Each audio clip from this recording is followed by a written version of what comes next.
In this lecture, we will discuss some assumptions of ideal gas. Ideal gas म्हणजे काय? That is reverse. It is not a real gas.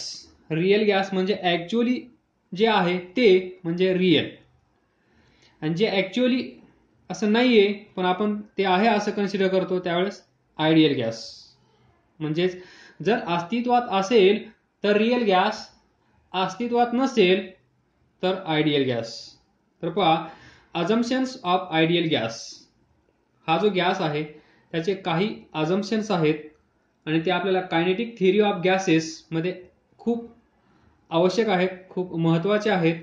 कारण आपण कुठल्याही गोष्टीचं पहा, ज्यावेळेस ॲनालिसिस करतो त्यावेळेस फिजिक्समध्ये आपण अजम्पशन्स तयार करतो. म्हणजे अजम्पशन्स तिथे असल्याशिवाय ती गोष्ट ॲनालिसिस करणं सोपं जाणार नाही.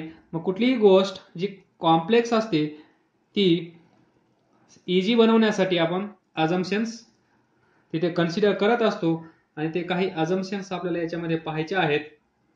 तर पहा, kinetic theory of gases relates, that is kinetic theory of gas relates the microscopic and macroscopic properties. तर पहा, microscopic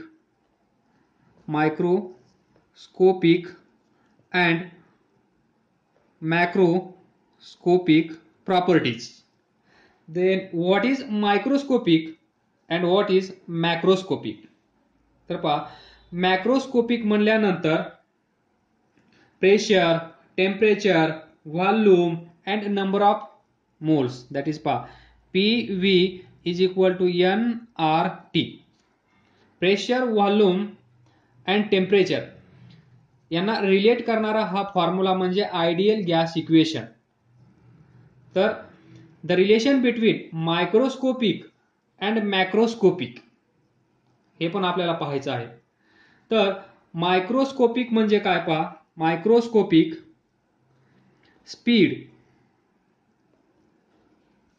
इथे असेल pressure, volume, temperature and number of moles और मॉलिक्युल्स.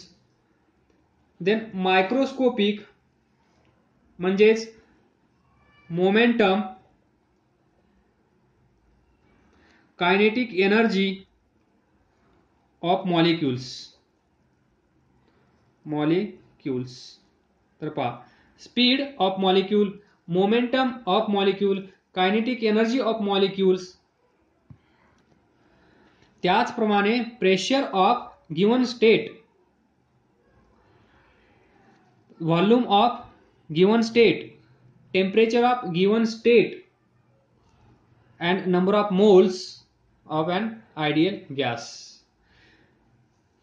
या मॅक्रोस्कोपिकचं रिलेशन तुम्हाला माहित आहे, मायक्रोस्कोपिक या साईडचे रिलेशन्स माहित असतील, पण relation between microscopic properties and macroscopic properties हे आपल्याला याच्यामध्ये पाहायचं आहे. तर kinetic theory of gases relates the macroscopic properties of gas and to the microscopic properties of gas. या दोघांना रिलेट करणं म्हणजेच कायनेटिक थिअरी ऑफ गॅसेस. अलग लक्षात, टॉपिकचं नाव काय आहे, कायनेटिक थिअरी ऑफ गॅसेस. तर कायनेटिक थिअरी ऑफ गॅसेस म्हणजे काय, तर त्याच्यामध्ये मायक्रोस्कोपिक म्हणजे हे, मॅक्रोस्कोपिक म्हणजे हे, यांचं रिलेशन तुम्हाला इथे माहित आहे, यांचं रिलेशन्स वेगळे आहेत. तर या दोघांचे कंबाईन, या दोघांना रिलेट करणारा, या दोघांना एकत्रित आणणारा म्हणजेच kinetic theory of gases. So, kinetic theory of gases relates the macroscopic properties of gas and microscopic properties of gas. That is, याच्यातून पुढे अस्तित्वात आला आयडियल गॅस. Ideal gas. तर या आयडियल गॅसचे अजम्पशन्स काय, वन बाय वन आपण पाहूया. एकदम आरामात जाऊया, टेन्शन घेऊ नका, कारण याच्यावरचा क्वेश्चन बोर्डामध्ये हमखास येण्याची शक्यता आहे किंवा MCQ क्वेश्चनमध्ये अजम्पशन्स येऊ शकतात. तर पहिला अजम्पशन पहा, every gas consist of extremely small particles. प्रत्येक गॅस, every gas consist of extremely small particles. तर पहा, हा एक कंटेनर असेल किंवा व्हेसल असेल, याच्यामध्ये गॅस असेल, तर या गॅसचा लहानात लहान पार्टिकल, लहानात लहान पार्टिकल, छोट्यात छोटा पार्टिकल याचा जो असेल, पहा ही एक स्ट्रीप आहे, याला कट केलं तर तुम्हाला या दोन स्ट्रीप तयार होतील. नंतर या स्ट्रीपला कट केलं तर याच्या परत दोन सेम तयार होतील. याच्या कट केल्यानंतर परत इक्वल 2 पार्ट्स तयार होतील. तर पहा, जेवढं आपण याला छोट्यात छोटं करत जाऊ, एक वेळ अशी येईल, that is very small part of this piece we consider. त्याचप्रमाणे इथे हा जो गॅस आहे, त्या गॅसचा सर्वात लहानात लहान पार्टिकल म्हणजेच मॉलिक्यूल, त्याला आपण म्हणतो मॉलिक्यूल, हे तुम्हाला माहित आहे. Smallest part, that is molecules. So next, the molecules of given gas are all identical. That is shape and size of this molecule is identical. म्हणजे हे जे कंटेनर आहे, या कंटेनरमध्ये असे लहानात लहान पार्टिकल्स किती आहेत, समजा करोडो असतील, तर या करोडो पार्टिकल्सची साईज कशी असेल, आयडेंटिकल. सर्व पार्टिकल्स सेम असतील. असं होईल का? असं कधीही होणार नाही आणि हे अशक्य आहे. पण आपण अजम्पशन्स ऑफ आयडियल गॅस पाहत आहोत. हे एक अजम्पशन आहे, तर त्या अजम्पशननुसार हे बरोबर आहे. दॅट इज हा एक पार्टिकल, हा एक पार्टिकल, हा एक पार्टिकल, हा एक पार्टिकल, पा हा एक पार्टिकल, हा एक पार्टिकल, हा डोळा सेम. असे 1000 डोळे असतील तर 1000 डोळे कसे असतील, same. That is identical. But समजा माणूस चेंज झाला, तर याचे डोळे आणि याचे डोळे सेम असतील का? नाही. याच्या डोळ्यामध्ये आणि याच्या डोळ्यामध्ये काहीतरी फरक असेल. त्याचप्रमाणे इथे एक कंटेनर असेल, याच्यामध्ये परत गॅस असतील, तर हा जो स्मॉलेस्ट पार्टिकल आहे, इथला जो स्मॉलेस्ट पार्टिकल आहे, या दोघांची साईज आयडेंटिकल नसेल तर ती कशी असेल, डिफरंट. म्हणजेच याचे डोळे सेम, याचे डोळे याचे सेम, पण या दोघांचे डोळे वेगवेगळे. दॅट इज, तर पहा, molecules of given gas are all identical but are different than those of another gas. म्हणजे गॅस चेंज झाल्यानंतर त्यांची साईज सेम राहणार नाही. याची वेगळी असेल, याची वेगळी असेल. तर दुसरं अजम्पशन काय आहे, molecules of given gas are all identical. That is molecules are identicals. Number 3, molecules of gas are identical, हा सेम आहे. Spherical,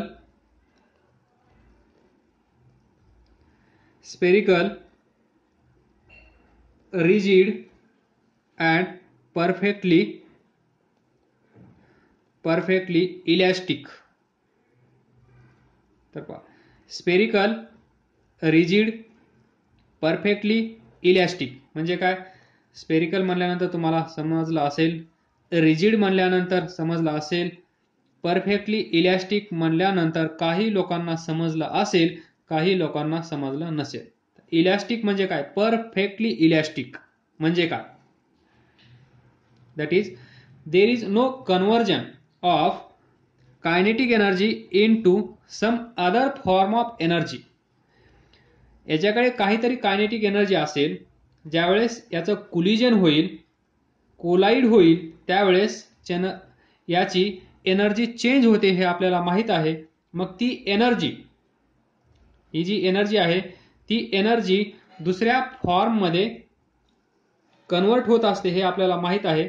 one form of energy converted or convert into another form of energy. पण perfectly elastic म्हणजे काय, तर kinetic एनर्जीचं conversion दुसऱ्या कुठल्याही form of एनर्जीमध्ये होणार नाही, such as heat, such as noise, such as potential energy. That is what perfectly elastic. म्हणजे हे जे मॉलिक्युल्स आहेत, हा जो गॅस आहे तो कसा आहे, perfectly elastic.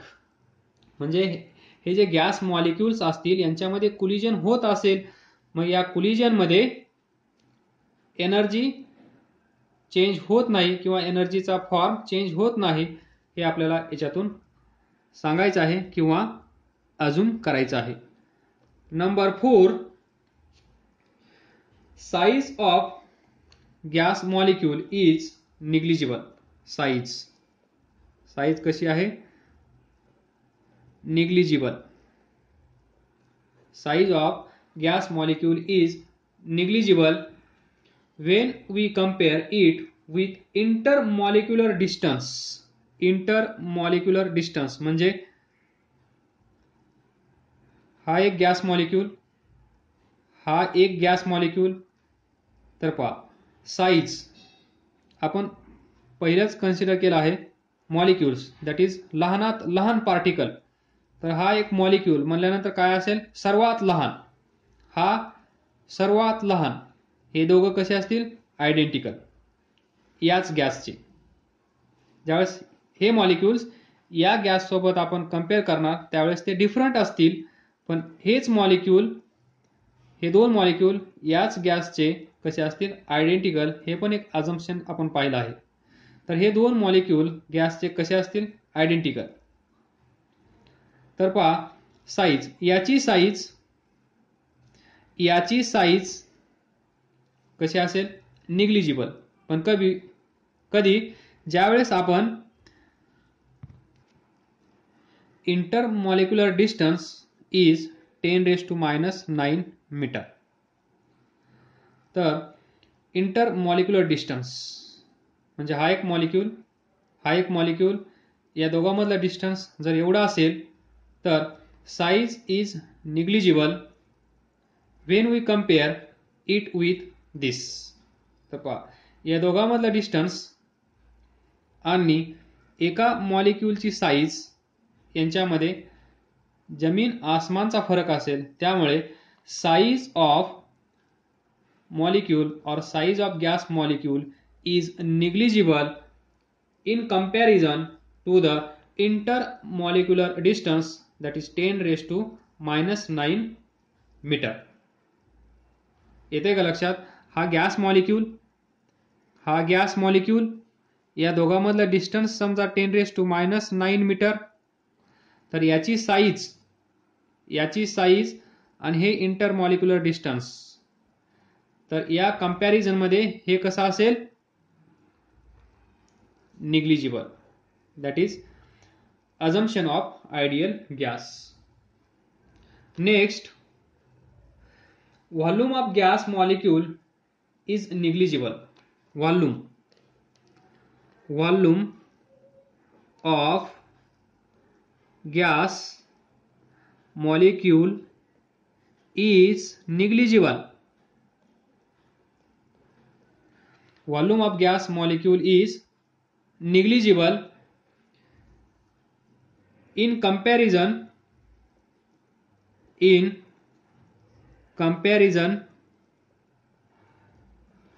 with volume of gas. तर पहा वॉल्यूम ऑफ गॅस मॉलिक्यूल, समजा हा gas molecule with volume of gas, समजा हा वेसल, या वेसलमध्ये असे गॅस मॉलिक्युल्स किती असतील, लाखो करोडो में एक. या वेसलमध्ये जेवढे गॅस मॉलिक्युल्स असतील, किती असतील, हजारो, लाखो, करोडो. त्याच्यापैकी एक गॅस मॉलिक्यूल हा घेतला आपण, समजा याला नाव द्या 1, तर volume of this molecule that is V1 and total volume of this volume of gas किती असेल V. तर volume of gas molecule is negligible, that is less than total volume of gas. हे असेल अजम्पशन. अलग लक्षात, हे सोपं आहे. हा गॅस मॉलिक्यूल आणि टोटल गॅस किती असेल भरपूर, त्याच्या कंपॅरिझन मध्ये हा कधीही कसा असेल निग्लिजिबल. जे आपण इथे पाहिलं साईज निग्लिजिबल, कारण एका गॅस मॉलिक्यूलची साईज या दोघांमधला डिस्टन्स यापेक्षा कधीही कमीच असेल, दॅट इज निग्लिजिबल. आणि ही व्हॅल्यू आहे 0.01%. पाठ करून ठेवा, 0.01% that is volume of gas. Volume of gas molecule is only 0.01% of volume of gas V1, 0.01% of total volume of gas. Next 6, direction or velocity of this gas molecule. Molecules of gas keep on moving randomly in all possible directions. समजा हा gas molecule आहे, या gas मॉलिक्यूलची direction कशी असेल, हा इकडे जात असेल किंवा इकडे जात असेल किंवा इकडे जात असेल किंवा इकडे जात असेल किंवा इकडे जात असेल. हा पहा, गॅस मॉलिक्यूल इकडे गेला, त्यानंतर इकडे गेला, त्यानंतर इकडे गेला, त्यानंतर इकडे गेला, त्यानंतर इकडे गेला, त्यानंतर इकडे गेला, त्यानंतर इकडे गेला. This is what the possible direction of gas molecule is randomly in all direction. In short, random motion of all gas molecule. Random motion of all gas molecules. हे जे गॅस मॉलिक्यूल्स आहेत यांची डायरेक्शन आपण सांगू नाही शकणार, ते या क्षणाला कोणत्या डायरेक्शन मध्ये जात आहेत. कधी ते इकडे जात असतील, तर कधी इकडे जात असतील, कधी इकडे जात असतील. त्या मोशनला आपण म्हणतो random motion of gas molecules. 1 याच्यामध्ये 2, आणि ज्यावेळेस हे गॅस मॉलिक्यूल इकडून तिकडे फिरत आहेत त्यावेळेस त्यांची व्हेलॉसिटी कशी असेल, व्हेलॉसिटी कशी असेल पहा, 0 to infinity, म्हणजेच ऑल पॉसिबल व्हेलॉसिटी